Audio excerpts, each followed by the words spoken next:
What's up? What's up? What's up? On my way to the crib. Just got out of night class. Just thought I'd chat with y'all while I'm on my way to the house. And how y'all doing today, man? Hey, I was just thinking. And,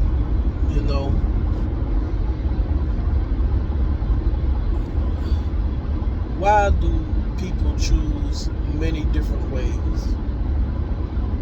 Why do people choose false religion? Why do people refuse the one way that Christ preached about? Well, I'll tell you why. Because a lot of those other ways don't require you to have to let it all go. Those other ways don't require you to have to totally surrender and lay it all down.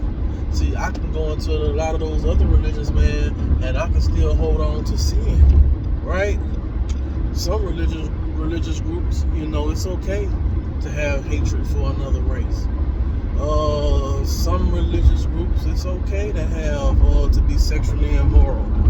And some religious groups, it's okay to divorce and remarry for reasons other than sexual immorality. And some other religions, it's okay to be filled with self-pride, right? To be self-righteous.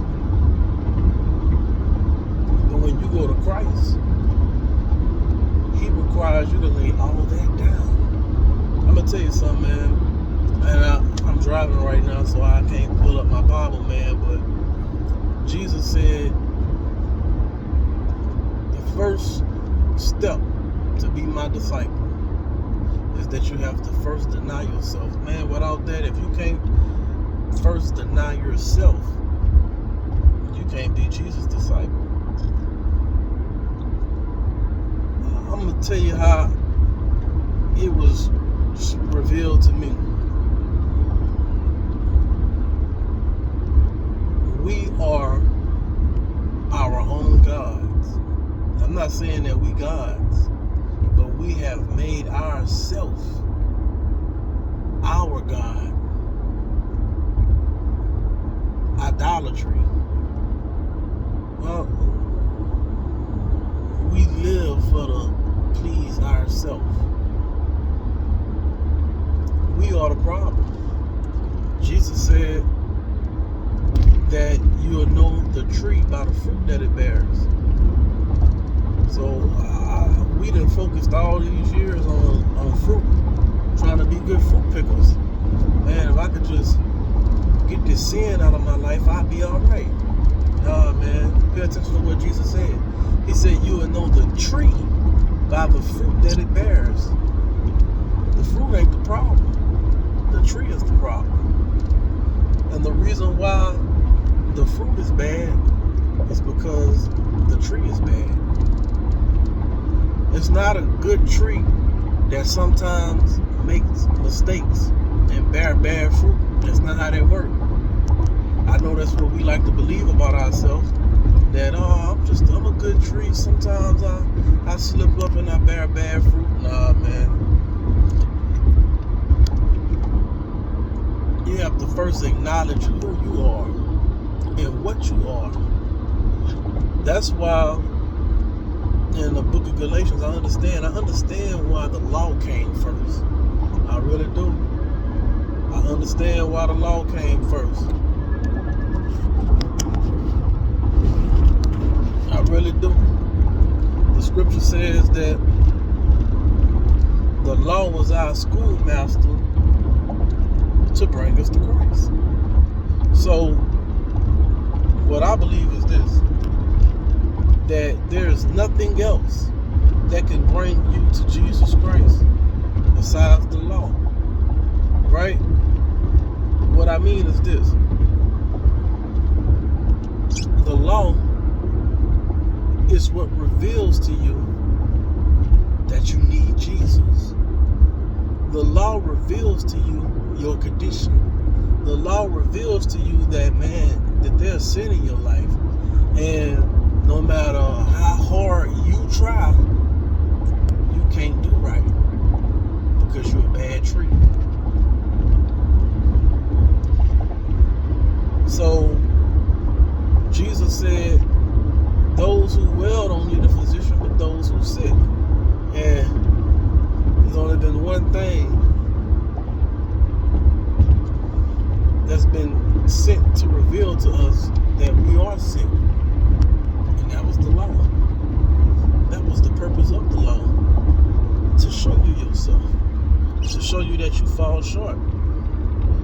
And that you need something else other than a law to be able to be in good standards with the Father. Because through law keeping, I fall short. And I just can't get it. So I said that to say this. Many people go to many different religions because in their heart they holding on to sin. They're holding on to attitudes. They're holding on to certain mindsets that their religion of choice doesn't require them to have to lay it all down. You know,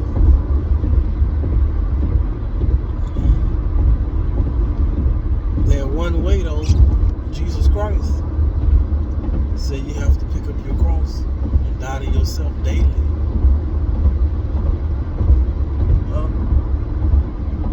And to die to yourself, to deny yourself, is to turn your will over to Jesus Christ. You have to crucify your will. You have to crucify what you want to do. You have to crucify what you think, how you feel. You have to crucify everything that you think is right for yourself. And you have to turn your will over to Jesus Christ. That's it, man. That's it. That's the only way. It's the only way. It's the only way. You can't follow Christ still holding on to old things. You have to let it all go. Yep. Man, it's just so beautiful, man. I just want to thank God, man. You know. And the law not bad. It's not, no, man, the law is good. It's us. It's us. Huh? It's us. The Bible said that the law is pure, but we not pure. The Bible said that the law is right. We wrong. The Bible said that the law is righteous, but we are unrighteous. So how can something that is not pure uphold to something that is pure? It don't work that way. It don't work that way. It don't work that way, man. So through Christ, we're able to live a holy life. We're able to live a holy life. We're able to live a life that pleases Him. But not through our own strength. It's not because I'm trying to live a holy life. It's not because I woke up one morning and I made my mind up and said, hey man, I want to live a holy life. Don't work that way.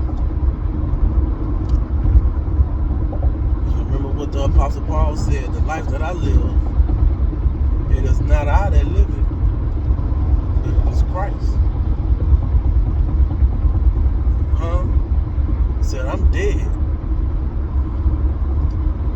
I don't make decisions. I don't make decisions. So, man, I just wanted to holler at y'all, man. Chat with y'all. for a second. So, y'all remember that, man. You can't be a follower of Jesus Christ and try to please yourself at the same time. Hey, look, I found out through talking to somebody, I was sharing with somebody that we are no longer required to pay a tithe, right? But we are called to help the needy. And the reason why I say that is this. I can show you a whole bunch of things, man, but to sum it all up, the tithe was for the Levites. The Levites was the tribe of the priests. They was priests. That was a priestly tribe. We don't have no more priests, right? Jesus is our high priest. Jesus is our high priest. I don't have to go to a man.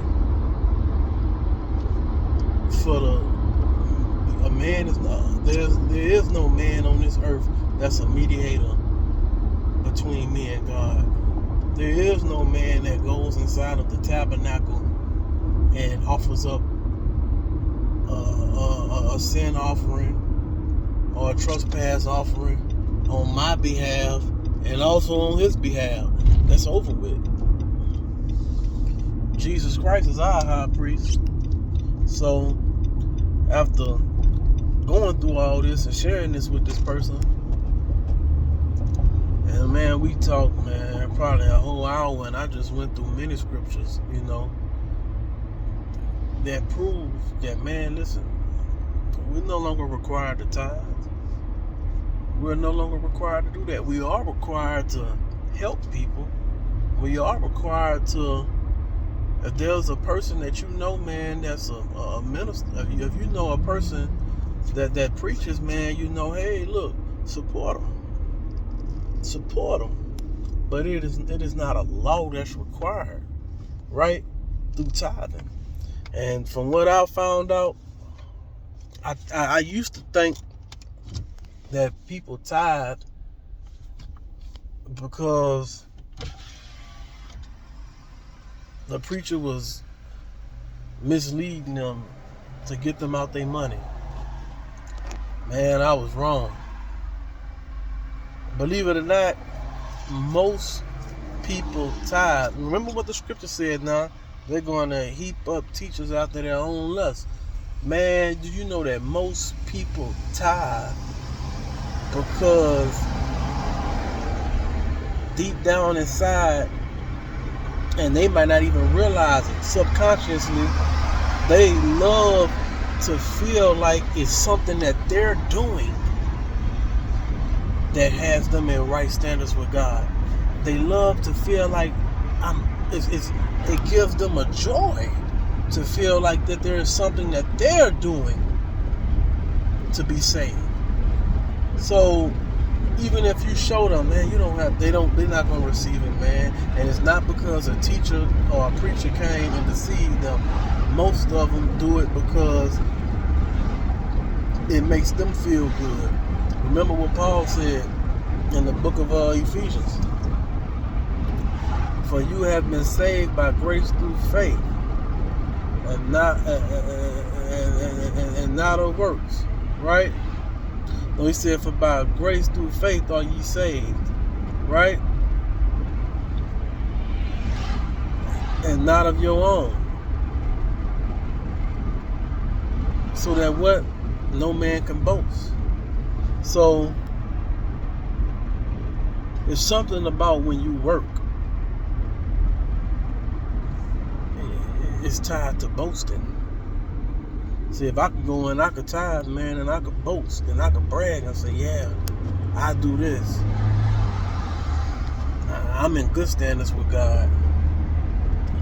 I earned my place to heaven.